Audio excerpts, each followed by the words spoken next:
We're not against contact sports. We're all about just waiting until the brain is ready to participate in them.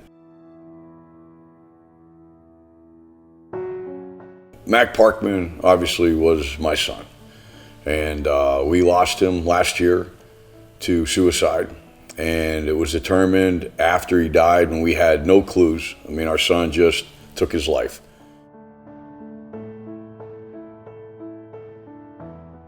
That through the grace of God, we were led in directions to parents. We had one of the only CTE, chronic traumatic encephalopathy trained coroners, who made us realize that in the absence of any reasons for his passing, that he was severely mentally ill, and that mental illness was caused from his 10-year plus participation in contact sports starting when he was 6 years old.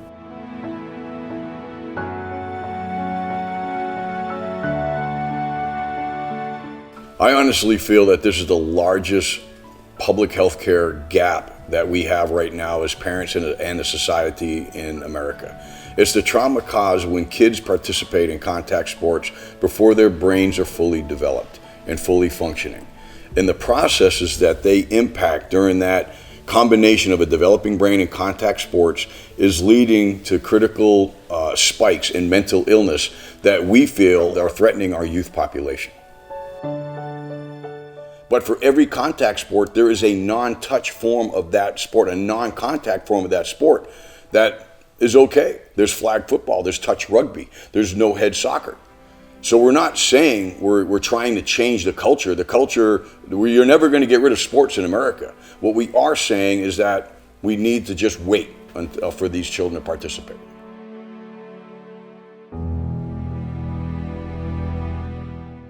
He was my boy. He participated a lot in sports, but outside that, he was one of the most humble and amazing human beings. I strive to this day to be like my boy. He was respectful.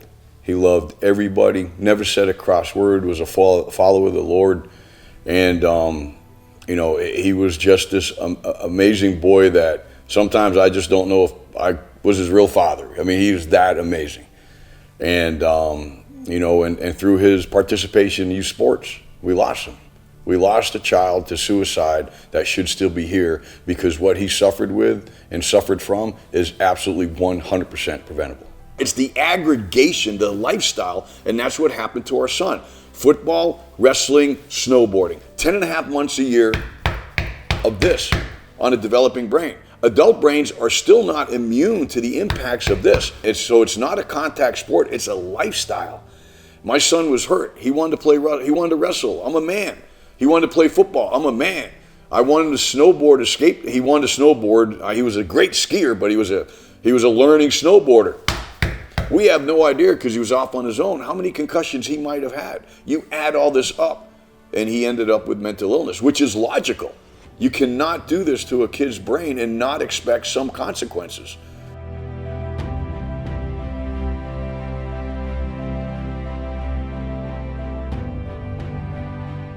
All about education, it's all about awareness, and that's why I feel personally that this is one of the largest risks that we take with our children because we're not informed. We are not educated. We are not trained. And the people that we count on, like I counted, and I absolutely still to this day love my kids' coaches, love my, the school administrator, the people that we entrust, that circle of trust, that community of trust, that community of care is not trained to correlate mental illness with the aggregation of sports activities. You can leave a school, the new school has no idea how many concussions you had in the old school. We don't track them. In my school, the sports that he played in, the coaches didn't know he had a concussion from the previous season, right? It's communication, but it's beyond that, it's the understanding of what we do when we have a lifestyle that's highly concussive. And who wouldn't want to know about how to better protect their children? And that's what we as parents are always looking for. I mean, look at all the self-help books out there, the baby books.